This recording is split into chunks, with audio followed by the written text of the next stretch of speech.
We are live.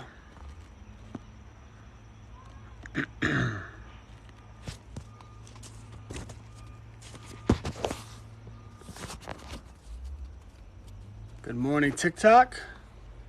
Granola Mommy, welcome. We're going to have a great talk today about unschooling and a consultation I just did in which we set a child on a track to be really successful by the time he's 21 years of age. And hello.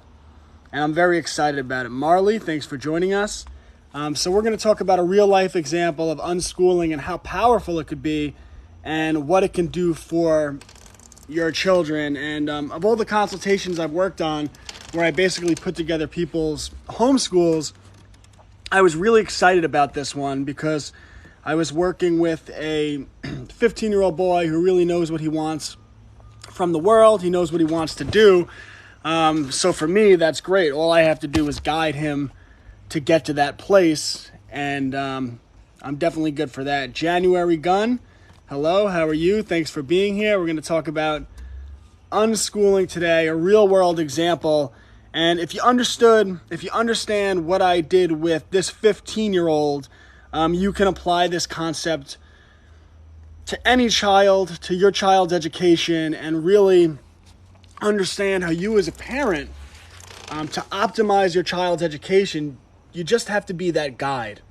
You have to know where to direct your child, which direction to point them in, and when to challenge your child. And if you do that effectively, they'll have a lot of success. So unschooling, just as a quick review, is basically the idea that you follow the interest of your child and use that to teach them whatever they want to learn and, embed whatever you want them to learn within that. So, a real basic example would be a child who's really into Minecraft and you get them into computer coding, right? There's Microsoft has a program specifically designed to teach children computer coding through Minecraft.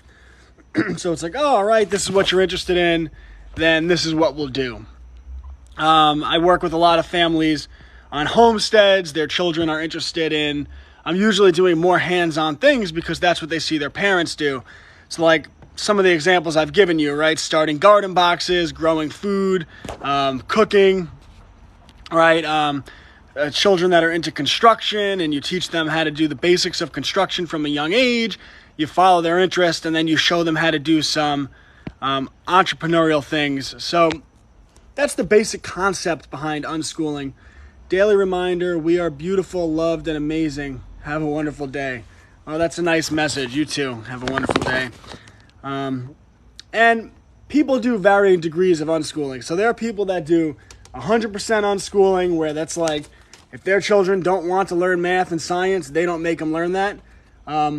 I'm more of a partial unschooler. I embed the philosophy into what I do, but still make sure that my children do take those primary subjects. But it's really what you're comfortable with, and there's no one right way to educate a child, which is why I do what I do, because a proper education is customized.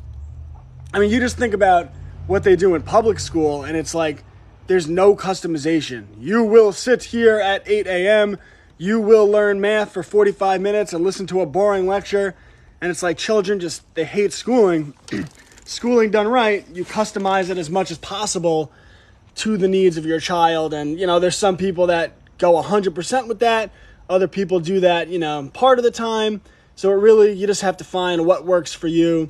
And, a lot of parents, when you first start homeschooling, it feels more comfortable to follow that rigid schedule. So it's okay to start that way.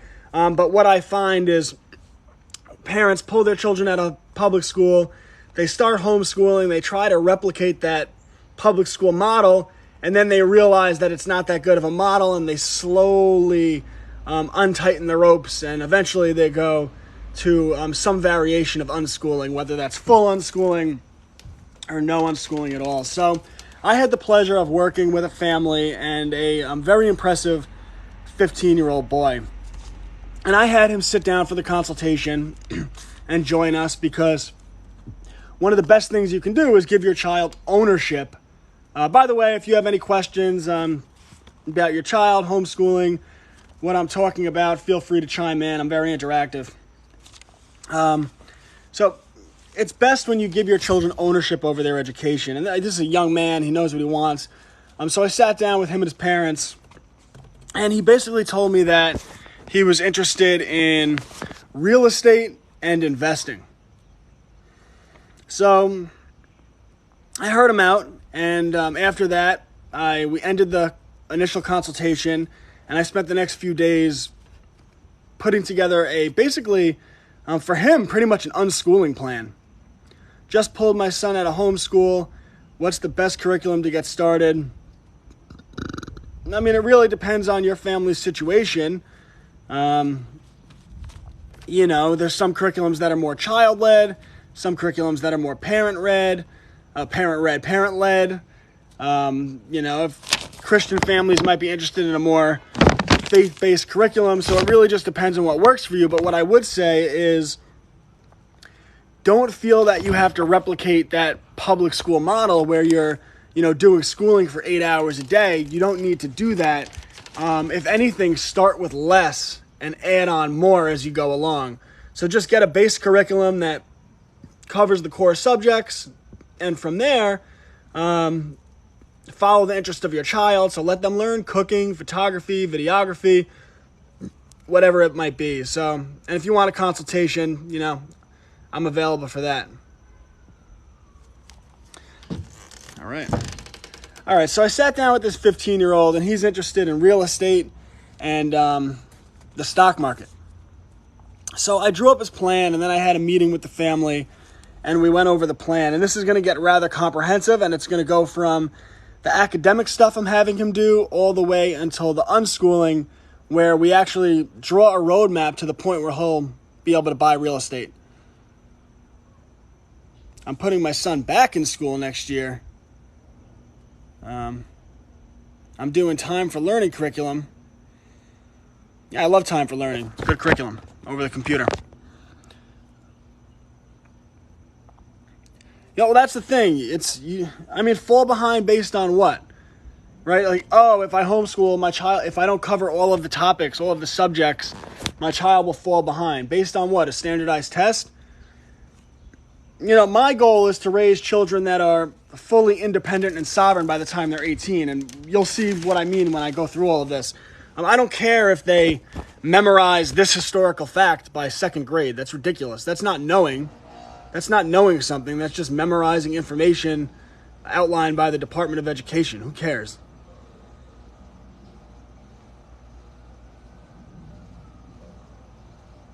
What about getting them together with older kids? Yeah, I think that's a great idea. One of the best aspects of homeschooling is having older kids that homeschool actually teach lessons to some of the younger children. And it works for both of them because when you teach, it strengthens your comprehension of whatever you're teaching.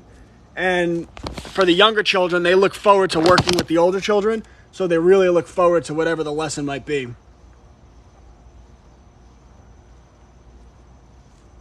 We did unschooling last year, but they needed to go back to their friends. Yeah, well, get them with their friends. Make sure they could have play dates every day. Get them involved in sporting teams. You just have to make it a priority. So I set out to basically map a path for this child to become what I hope to be a real estate mogul. He's interested in real estate. I hope that when he's 30, he is more successful than I could ever dream of being. So I started him with some literature. So he's going to read Rich Dad, Poor Dad, Cash Flow Quadrants, which are books written by Robert Kiyosaki. And he is a real estate mogul himself, and they're designed to introduce the basic concepts of real estate. So it's a really powerful thing for that child to read. And they teach children the difference between assets and liabilities, right? An asset, an example, is something that brings money into your pocket every week or every month, right? So if you have something and it's bringing you money, that's an asset. If you have something and it's taking money out of your pocket, right, that's a liability. So, your Netflix subscription is a liability, right? Because every every month that's taking $10 from your pocket, right? So that's the difference between an asset and a liability. My books are an asset. So right now, as we're doing this stream, there are people buying my books. As I sleep, there are people buying my books. And they're always just bringing me money. So that's an asset, right?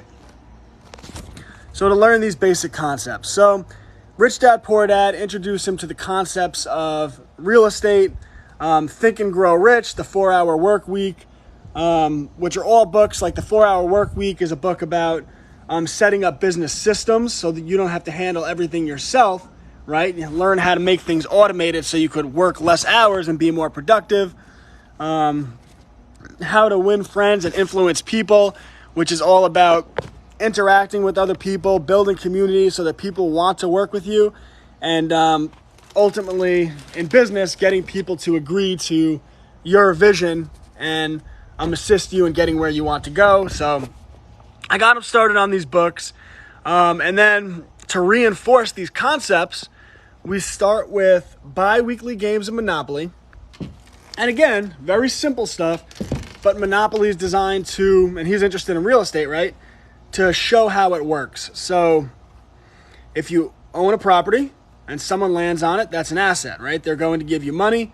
But if you land on someone else's property and you're renting, that rent is a liability because it's taking money directly from you, money that you work for that you have to pay for every time you land on that house, every time you work. So we start with Monopoly. Well, they want us to think children are a liability, but that's not the truth. And, people used to know, like inherently before this disgusting system they put together now, that children are actually an asset because they work the land, right? So like, I have a homestead. I own a forest, and I have a lot of work that I need to do on the forest over the next 10 years. And the more children I have, those are the more laborers that I have that can help me work the land, put it together. And of course, as they do that, I'll be educating them, teaching them how to do business, teaching them, the core subjects as well, and teaching them how to be sovereign and free so that when they're 18 years old, they don't rely on anyone else. My son has ADHD. What would be the best way to teach him? Get him moving. Instead of making him sit for 3 hours at a time and be lectured, and maybe that's not the best way to learn for him, I would have him maybe learning in 20-minute blocks and then letting him run around, maybe do a lot of nature type stuff, hands-on type stuff that's fun, because if it's natural for him to be moving, the school system would probably say to many children, it would put them on prescription stuff, right, which is bad for them, trying to talk around the algorithms. Prescription stuff. Some might say it's not good to do that to children. So I would make sure he's moving and getting around as much as he can. We taught geometry by wood stacking. Oh, I'd love to hear more about that. That's phenomenal. For my son with ADHD. Yeah, that's what it's all about. You can't replicate that in public school. So after Monopoly, the young man will be starting on Cash Flow for Kids, which is a board game by Robert Kiyosaki, which is actually designed to teach children not just to understand assets and liabilities and getting out of the rat race, the difference between being an employer and employee, but it's actually designed to teach people to read financial statements. So like when you're investing in the stock market, right? Like you always hear obnoxious comments from people like Warren Buffett, where like, you only need 3 good investments in your life to get rich. And we all hear that and we're like, oh, screw you, Warren. Screw you.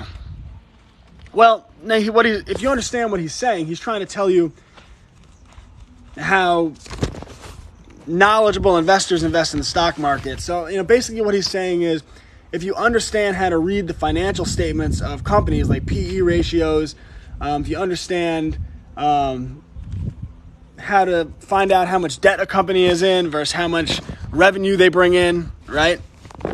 You could start to figure out which companies are likely to increase their profits over the next few years so their stock goes up versus which companies are likely to have a hard time. And if you understand that, you invest in 3 good companies and they'll 10 times your money. So that's what Warren Buffett's referring to.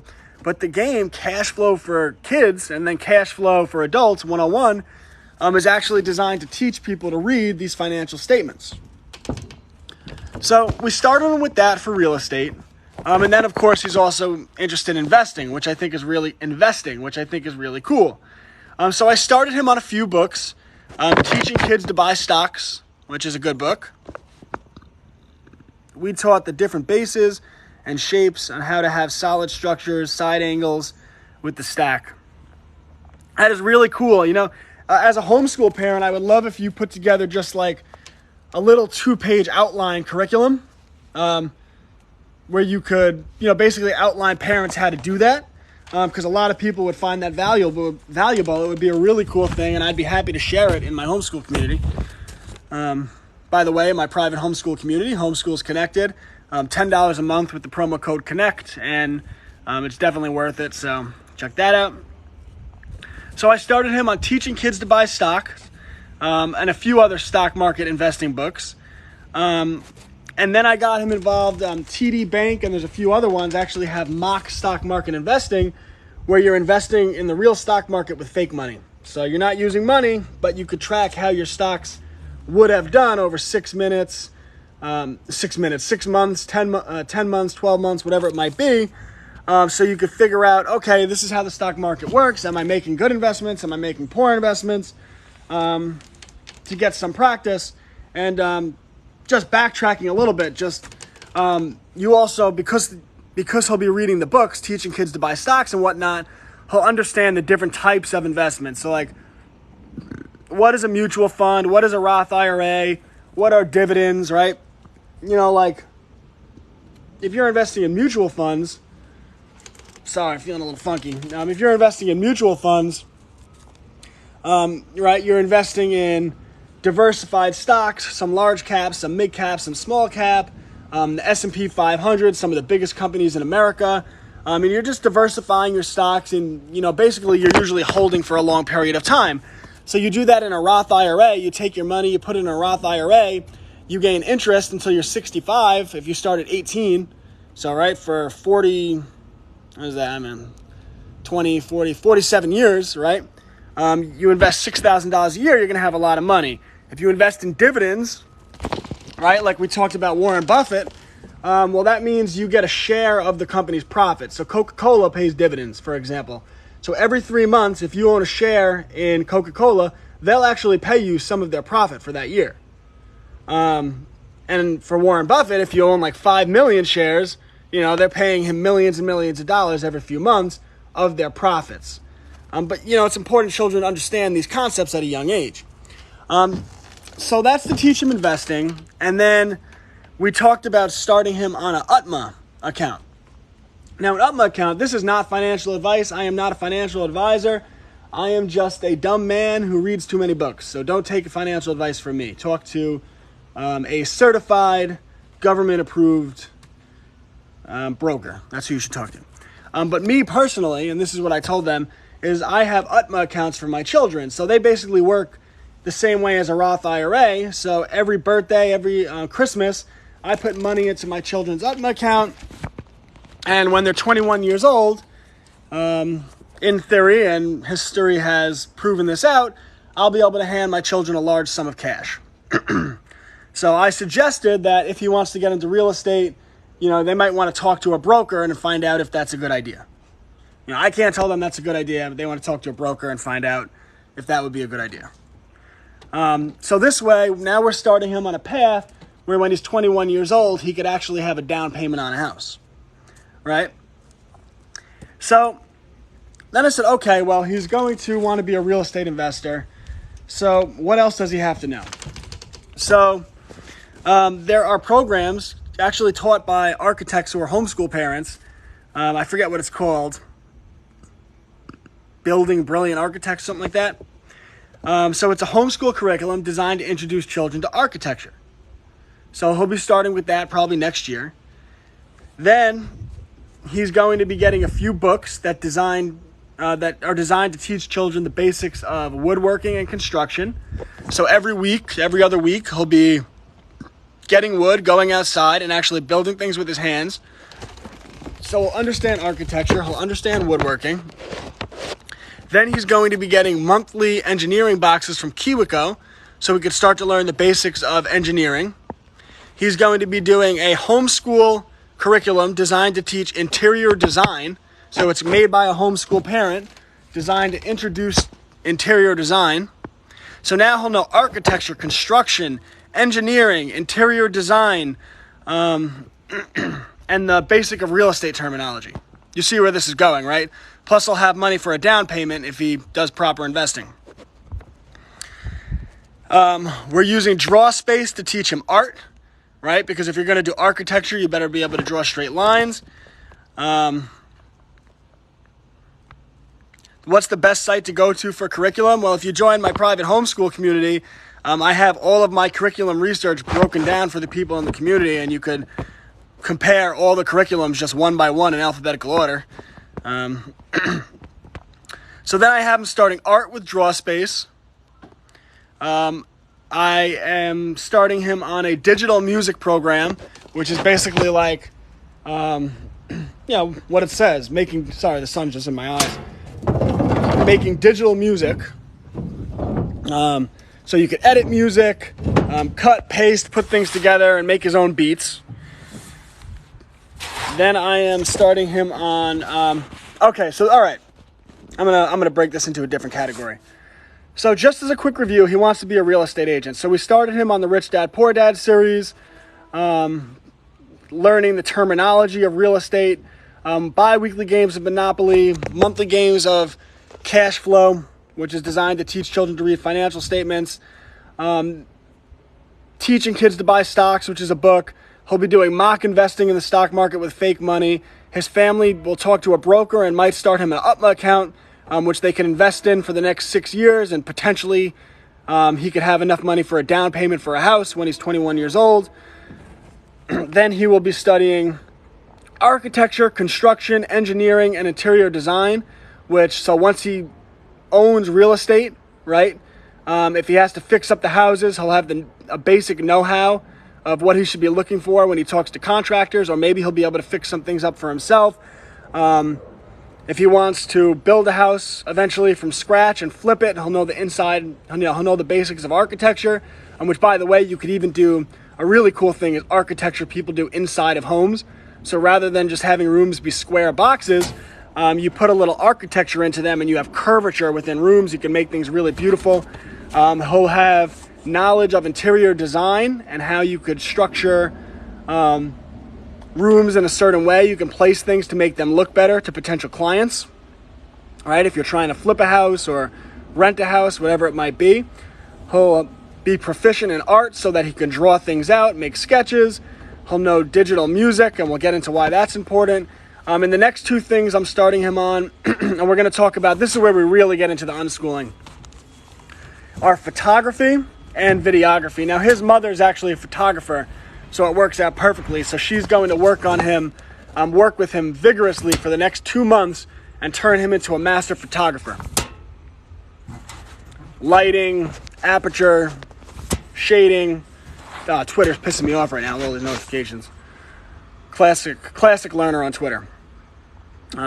Classical learner on YouTube, and I post these all one day on a delay.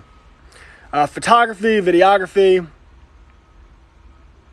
You should definitely start in pre-K. My homeschool community is basically just a community of homeschool parents and myself with all of my curriculum research. And if you inbox me on my app, basically, you'll get an answer. So you have full access to me. Photography, videography. So he'll be learning photography from his mom, and we're going to get into the unschooling of this, and videography, so that he could put together good videos, and maybe he could create some music for the videos. So from there, he'll have this wide-ranging skill set, all loosely related to real estate, right? He'll know the terminology of real estate. He'll know the basic concepts behind real estate. He'll know the basics of investing. Maybe his family will start investing in an account so he could have a down payment in 5 years because they know that's their objective. He'll know architecture, construction, engineering, interior design, art, digital music, photography, and videography. So what I want him to do from there is, this gets into the theory of access. So in the elite private schools in America, and this was John Taylor Gatto, legendary school teacher, New York City Teacher of the Year, 1988, 1989, 1990, abruptly resigns, takes out a one-page ad in the New York Times saying that he can't participate in this system anymore.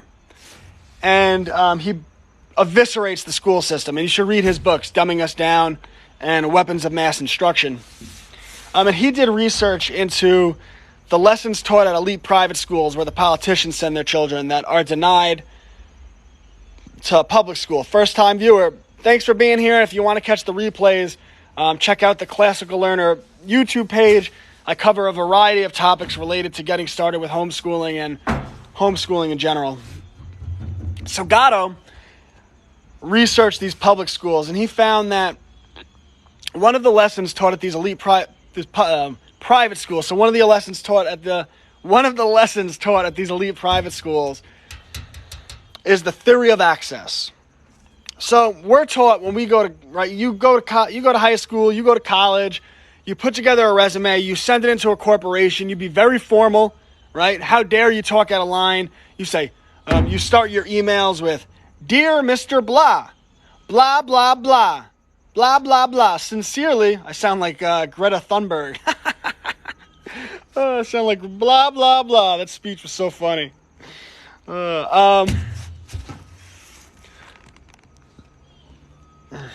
She's one of my favorite characters in the show.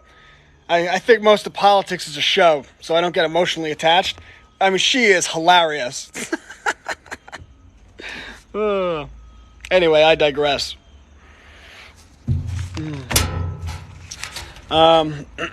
So the theory of access. So rather than sending in your resume, right? Yeah, Weapons of Mass Instruction. Weapons of Mass Instruction and Dumbing Us Down. John Taylor Gatto, one of the greatest education minds of the 20th century.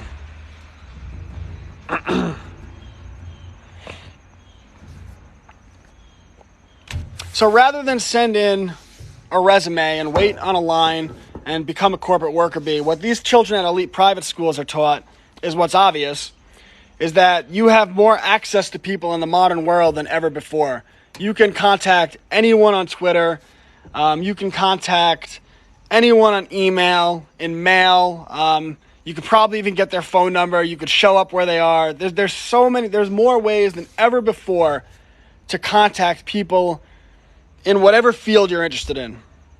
I was just talking about this to my 14-year-old about having passive income streams before he leaves home.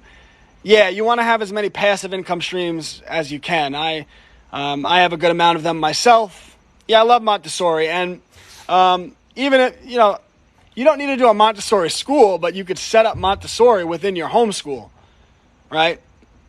Everyone's homeschool should be in part Montessori, which is just the basic theory that you set up a child's learning environment so that everything they do, they're able to participate in a hands-on manner, and they're able to learn. So you have all these access to people, right? Like if you want to contact Elon Musk right now, if you're creative enough, you could find a way to do it. And even if you can't find a way to do it directly, you can just be creative. Like, unrelated, but I was on TikTok scrolling this morning, and someone had posted that, my wife and I are both big Green Bay Packers fans, but can you stop chirping? Birds chirping. I'm trying to stream here. Are both Green Bay Packers fans, and they want to go to a game, but it's too effective. But he told his wife that once he has 25,000 followers, that he would buy her tickets. So what did he do? He got all of these Green Bay Packer fans to follow his page, and it grew his social media page, right? And what happened was A.J. Dillon of the Green Bay Packers saw the video, and he's actually buying them tickets now to the Packer game. So you could do something like that to get Elon Musk's attention, right? It's the theory of access. You can get anyone's attention in the modern world with all this technology. Yes, it's the second time this bird has been harassing me during my live streams. yeah, it was a smart move. It's a good social media tactic. But you can use that same tactic, something similar, to access pretty much anyone in the world.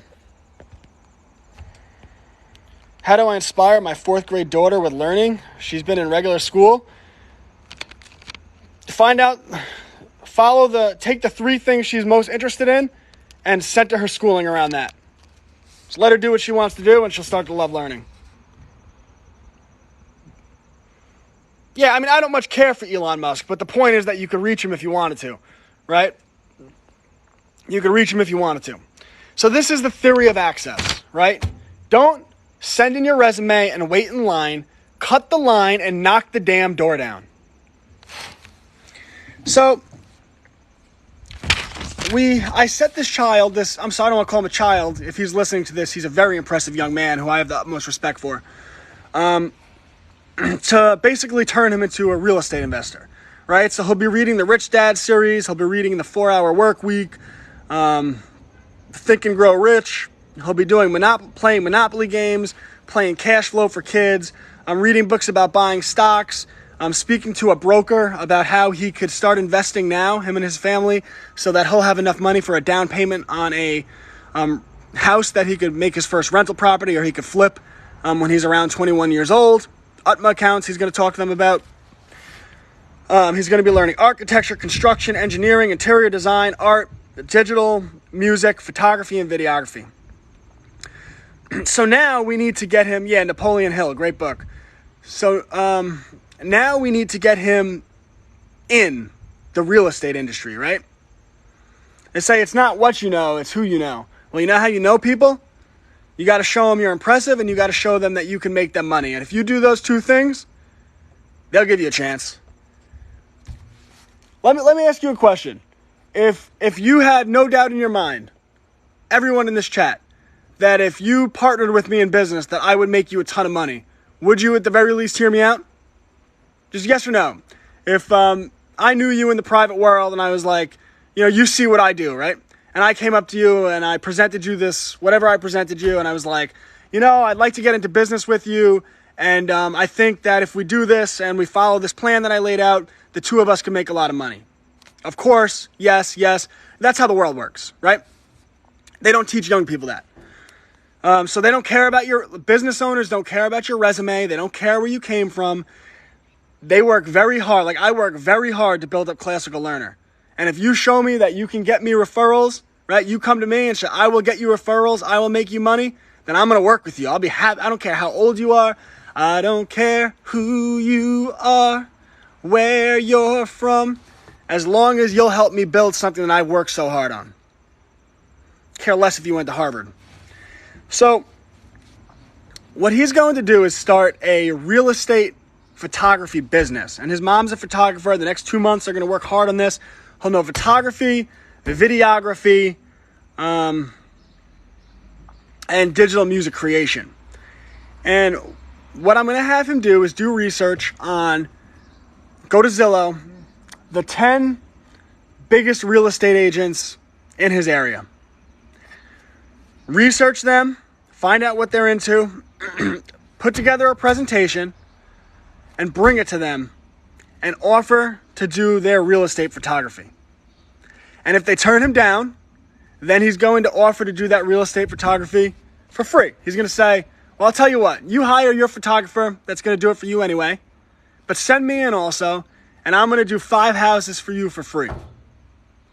And if you don't like my work after that, you tell me to get lost. I'll never bother you again. So when this 16-year-old does this, these real estate agents, in my experience, at least one of them is going to be very impressed, give him an opportunity, and then they're going to see a young, ambitious guy who they kind of view as they could mentor, right? And people like that. They could kind of be a mentor to him. And I told him to let them know that he's interested in getting into real estate, right? It makes people feel good to know they're mentoring a young person, and when that young person's showing them that I'll provide value back to you and I'll make you money, then they're going to have no problem doing it. So he's going to research the top 10 real estate agents in his area. He's going to put together presentations, and he's going to approach them and basically offer out his services.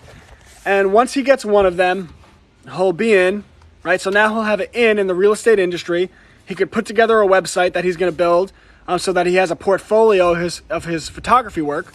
And for the next few years, he'll make money, right? Because once he getting the first person to hire him is the hardest one. Because once he could go to other real estate agents and say, hey, you know that other real estate agent in the area that you know, that everyone here knows in the real estate industry? Yeah, he hires me. Do you want to hire me? Right? It gets easier. So he'll start a little business doing real estate photography. And then when he's 17 years old, we're not going to wait till he's 18, because North Carolina law says to become a real estate broker, you have to be 18 years of age. But it doesn't say anything about how old you have to be to enroll in real estate courses to get your license. So when he's 17 years old, he's going to take the state-mandated courses to become a real estate broker. And on his 18th birthday, he's going to become a real estate broker, and he'll already have an in the industry because of the photography. So then, these real estate agents that he's been working with, he'll get a job with one of them working as a broker. And for the next 3 years, yes, I'm located in Carolina. So in the next 3 years, he'll take the real estate course. So he will have read the Rich Dad books. He'll take a real estate course. So he'll learn about different types of properties, how to scout out an area and find out the best areas to buy real estate, if the real estate in that area is going to appreciate or depreciate, right? He'll understand what short sales are, foreclosures, all these different methods of purchasing real estate, right? Seller funded, buyer funded, bank funded, cash, all these different ways that people go about buying real estate, he'll be familiar with.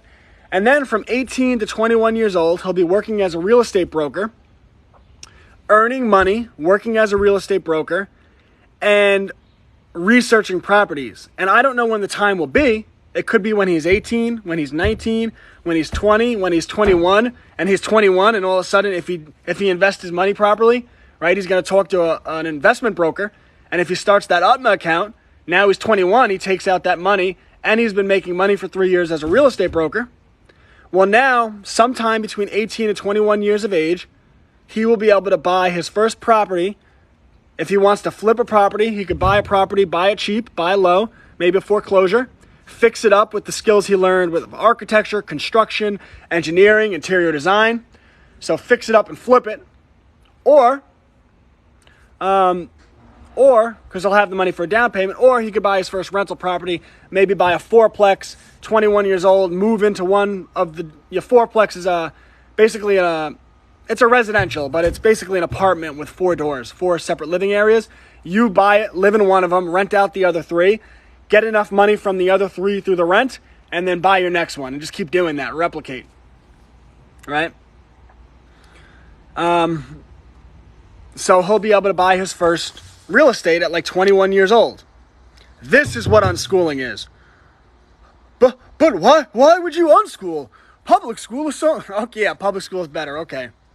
We'll see where his friends are at 22 and where he is at 22, because I'm a believer in the young man, and I can't wait to chart his journey. So that's the plan I have laid out for him. And when he's 18 years old, I actually have his parents checking if they could start younger. The one thing he will need is credit. So I know he could do it at 18, possibly younger, but as young as it's allowed legally, I forgot to check this before the consultation, so his parents are checking. His parents can get him a credit card, maybe that they're the co-signers on. So it's their credit card, it's in their name and his name. By the way, every parent should do this at 18 years old, by the way. And every month you just run up like $100 on the credit card, and every month you pay it off. So then by the time that young person's 21 years old, they have a high credit score. So now he has the credit he needs to get the loan from the bank so that he can make his first real estate investment. Now, I know I talk a lot about getting out of debt. I understand that. That's not the route that I choose to go.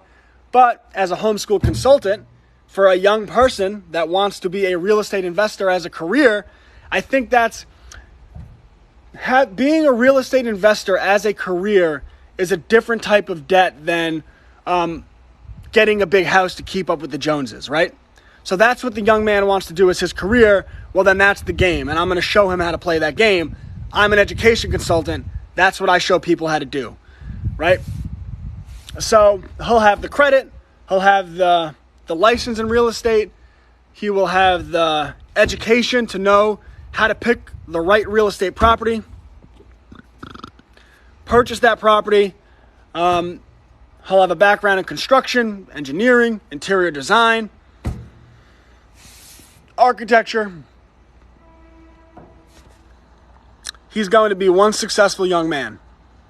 And that is what unschooling looks like. Am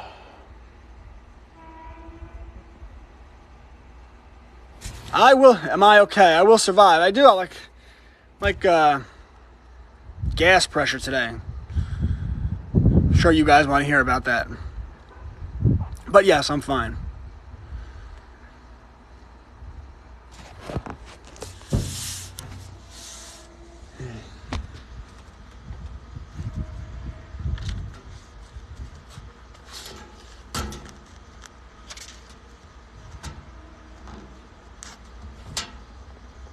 I post the replays of these streams on my YouTube page, Classical Learner.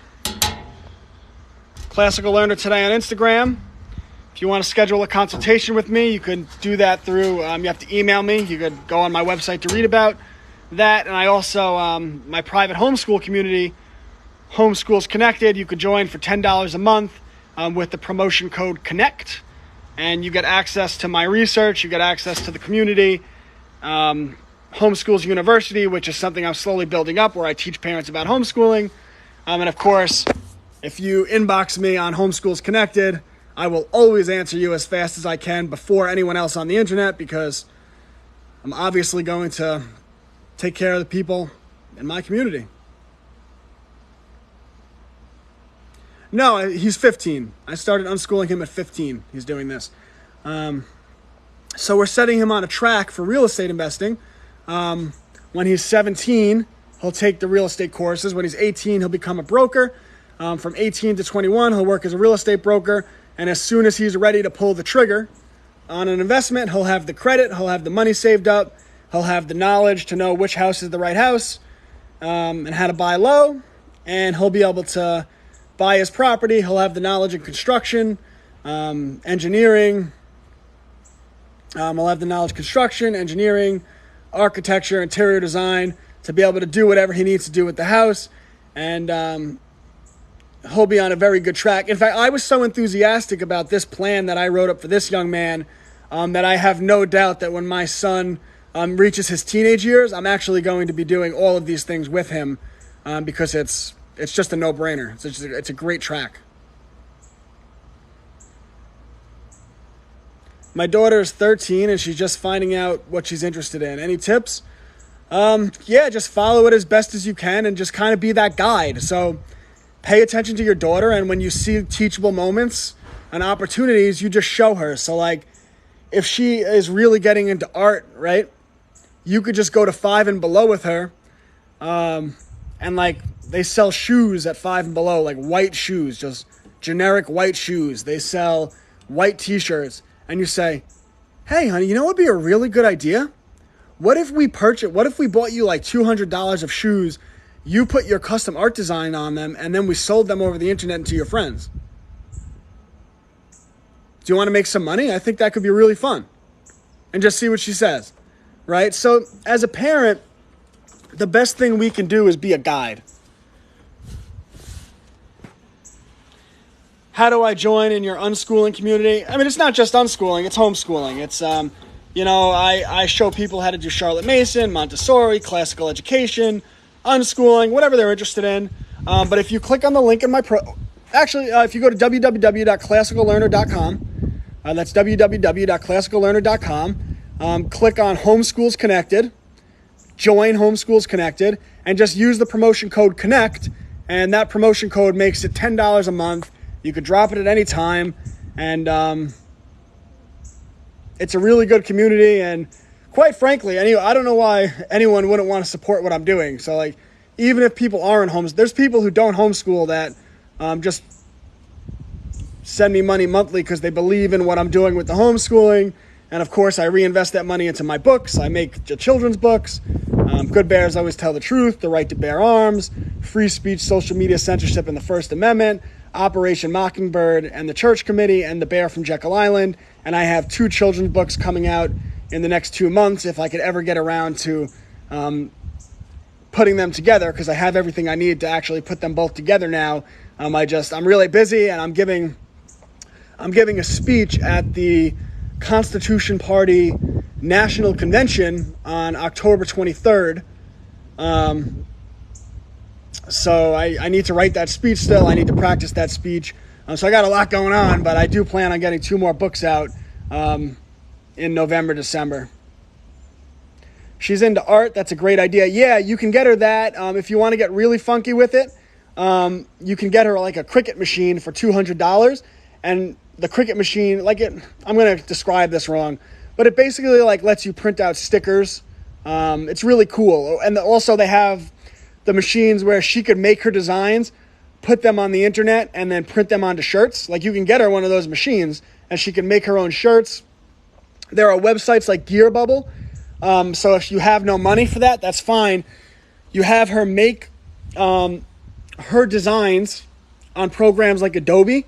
You upload those designs onto the internet, onto Gearbubble, and then she creates an online store using their platform, and she could sell her shirts on the internet. And when people buy them, Gearbubble actually prints the shirt.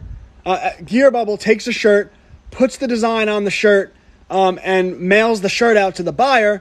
Gearbubble takes a cut, and your daughter would get a cut, right? And you're teaching her how to do business. By the way, that book, The 4-Hour Work Week, it teaches this type of stuff, right? I actually been meaning to start a Gearbubble myself because I'm leaving so much money on the table right now because with the stuff that I do on the internet, right, people would buy merchandise from me, and there's no reason I can't do it except I'm so busy with all my stuff that I haven't done it yet. But that would be another stream of passive income for me, right? Because once I make the shirts, what I would do is I would wear them as I do these live streams. I would wear them when I make my TikToks. And as people just ask, oh, where can I get that shirt? That's cool. I'll say, oh, yeah, just pop on my site, right? So these are the type of things we want to teach our children. And by the way, I talk about this stuff because I'm trying to teach people how to teach their children to do this and how to do this stuff themselves. So you'll get a lot of haters on the internet oh, must be nice to sell books and have people pay you for homeschool consultations.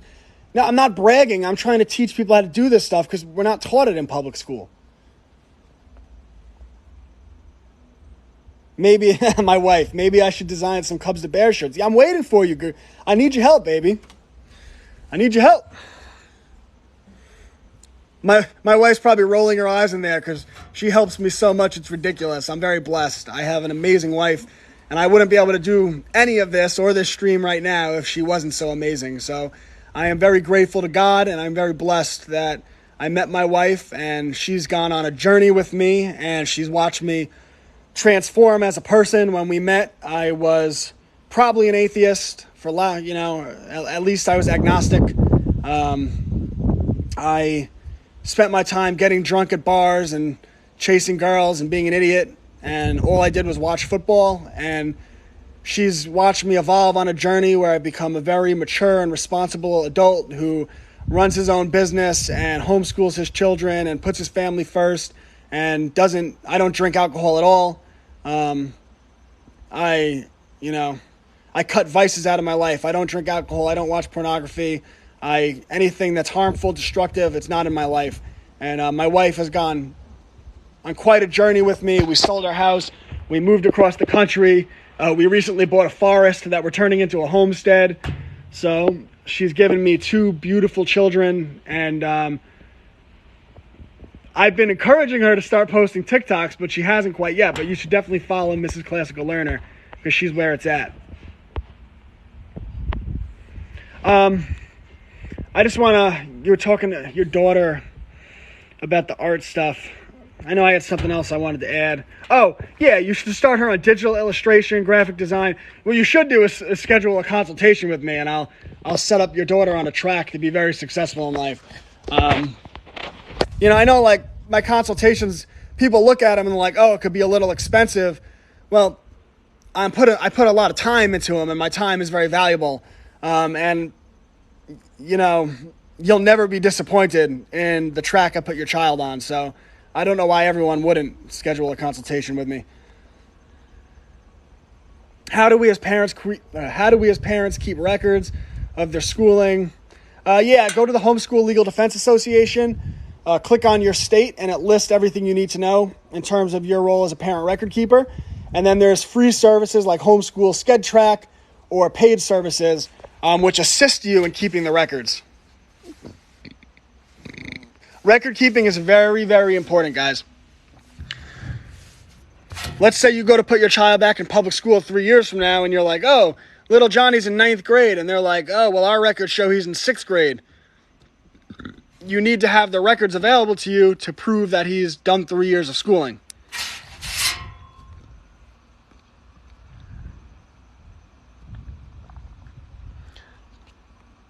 They try to threaten us with CPS, so we're saying we need to have records. Yeah, well, listen, they could threaten you with things all they want. There are laws, right? So the laws state that you as a parent are legally allowed to homeschool. Now, within that, you better make sure you're doing it legally. So you have to file the proper paperwork to pull your child out of school. You can find that at the Homeschool Legal Defense Association. By the way, I am not affiliated with them. Every single homeschool person should be sending them $100 a year to do what they... I have a free membership right now because it's free if you have children under 5, right? But as soon as my children turn 5, I'll be signing up for them because they are the tip of the spear for defending us legally to homeschool. And there is a fight coming, and we need them to have resources. So they offer like pretty much everything for free because they're just a phenomenal organization. So go to Homeschool Legal Defense Association, download the forms you need to formally withdraw your children from public school, and they list all of the regulations in your state so you know exactly what records you have to keep. And then use a service like Homeschool Sched Track to keep an accurate transcript. This way, if anyone ever questions what you're doing, you're above reproach. Yes, that's hslda.org, hslda.org, hslda.org, homeschoollegaldefenseassociation.org. The wife and I have been talking about moving out of California to North Carolina or Tennessee. I mean, you got to be careful because there's a lot of super spreaders in North Carolina. So if you're worried about super spreaders, do not come to North Carolina. The last thing we need is more of you super spreaders. So, if you're into that type of narrative, right, you're worried about super spreaders, you think your neighbor should have on masks, we don't want you. But if you're into freedom and liberty and morality and being kind to your neighbors and not forcing them to do things against their will, well, then we'd be more than happy to have you. But of course, not all of North Carolina is good. Like the area I'm in is really good, but I drove 2 hours away from where I live, and it was like New York. It was just terrible. So do a lot of research before you just move to a state, because there are areas in North Carolina that suck. The connect code doesn't seem to be working. That's not good. Can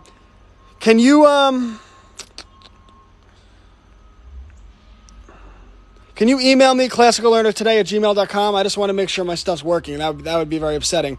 And I'll get you set up for $10 a month. classicallearnertoday@gmail.com. I'll get you all set up.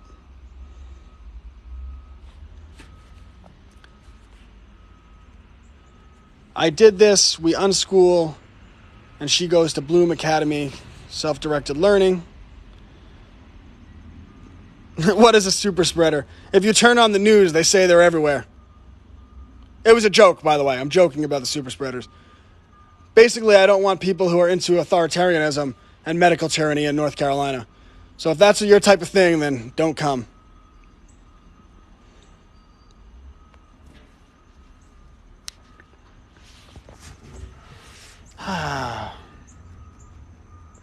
That email was classicallearnertoday@gmail.com. classicallearnertoday@gmail.com.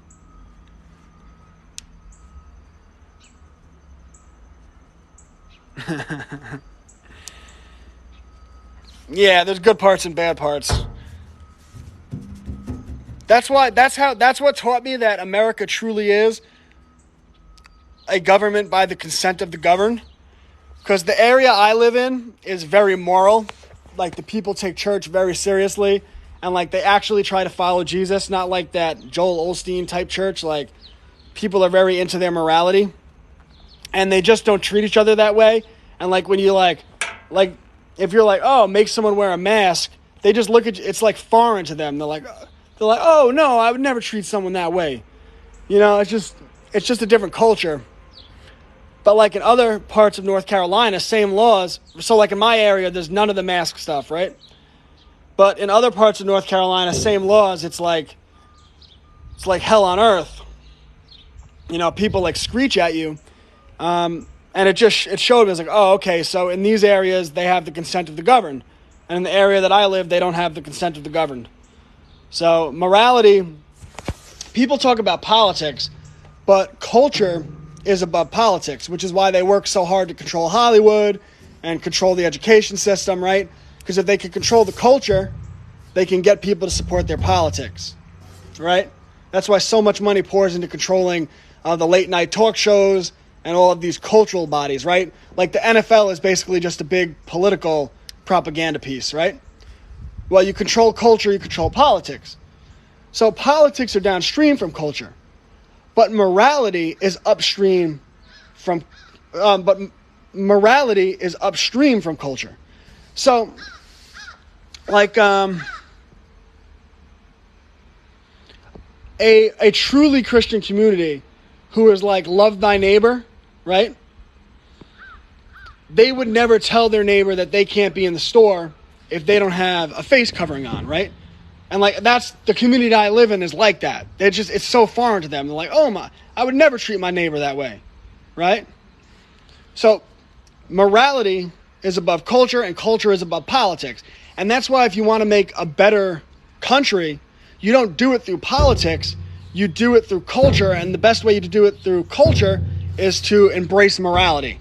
And, you know, I know, like, a lot of people grew up with these terrible Christian churches and these corrupt priests driving their $50,000 cars and being pedos. But that's not Christianity. That's the devil quotes scripture. And Christianity is about having a connection between just you and God. And when you do that, like I started doing that years ago, right? I used to go out and get drunk and chase girls. And now my life is, I don't drink alcohol. I don't watch pornography. My family is always first. My wife is always first. My children are always first. I homeschool them. The situation I was in, I could have, if I wanted to, purchased a land and a house worth over $1 million, right? 20% down payments, over $1 million. And instead, I have 16 acres of land, and I'm going to be living in a trailer on 16 acres of land that I own. And the reason I'm doing that, instead of buying a multi-million-dollar house, which I could have purchased, is because usury is the worst sin in the Bible, or one of the worst sins. So I take my Christianity seriously. So you see how morality starts to change things. And then I become less controllable, because now when the government comes in and says, like, oh, you better get a medical procedure or else you can't go to the grocery store, I'm like, or else you could F off. Like, you don't control me. And that's why usury is a sin, and that's why the Bible's actually written to protect people. But these pedo priests, they pervert the word of God, because the number one objective of Satan is to subvert the word of God, right? If God is Satan's number one adversary, then his number one objective is to subvert the word of God. And that's why you've seen such infiltration into the church, and especially the Catholic Church, which is just, of an institution. Cassie, thank you for sending me that rose. I don't quite know what that means, but I'm guessing that's some form of money, so I really appreciate that. This is my life's purpose. to teach people how to educate their children, to better educate their children, to make books so that children have things that they could be interested in and they can like and look forward to, that actually teach them moral messaging and teaches them how people attempt to manipulate them, right? This is my life's purpose, and I could only achieve that purpose if people buy my books and join my homeschool community and hire me for consultations and send me money on my live streams. So you make the world a better place by that, and I couldn't thank you and everyone else who supports me more, because I'm very, very blessed. By the way, I do have 70,000 followers, and anyone who makes videos promoting my books will get a duet from me. One, because it's great for building communities, so like I want my people to have followings, and two, because it supports me, so why wouldn't I? So anyone who wants to make TikToks with my books, you tag me in them, and I'll be very happy to do a duet. That's just common sense to me. I started homeschooling 2nd grade, 4th grade, and soon 6th grade.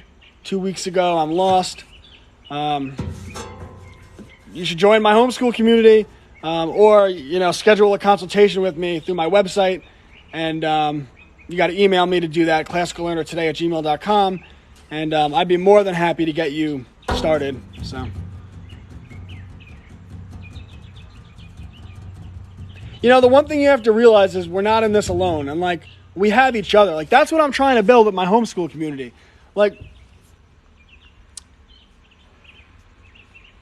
One of the things I'm working on, that I have a lot of people in my community now, but I'm trying to get people to start using it more.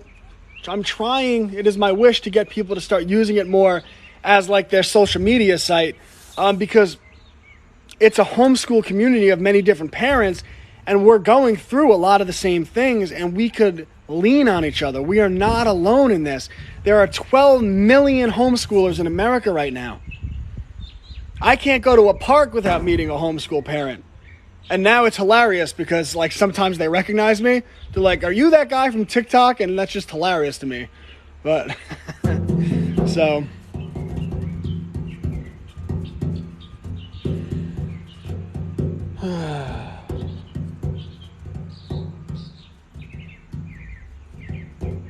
I stream every day at 12. Every day on TikTok at 12. If you miss the streams, I post them on a 1-day delay. A 1-day delay on my YouTube channel, Classical Learner. When in doubt, do some cooking with your kids. Yeah, my wife is very good with teaching my boy cooking. And it's such a great skill because you could teach business through it, You could host dinner parties, you could do bake sales, and then as children get older, you could teach them how to do more complex things in which they really start to get some cool businesses going. All right, guys, this has been a lot of fun.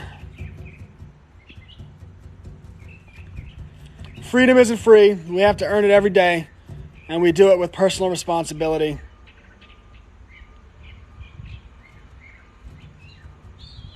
I'm homeschooling for 2 years, and I love it. So many people do. All right, guys, we earn it every day, and I'll be back here tomorrow at 12, and we'll have another great talk on, I don't know what yet, but it will be related to schooling. All right, guys.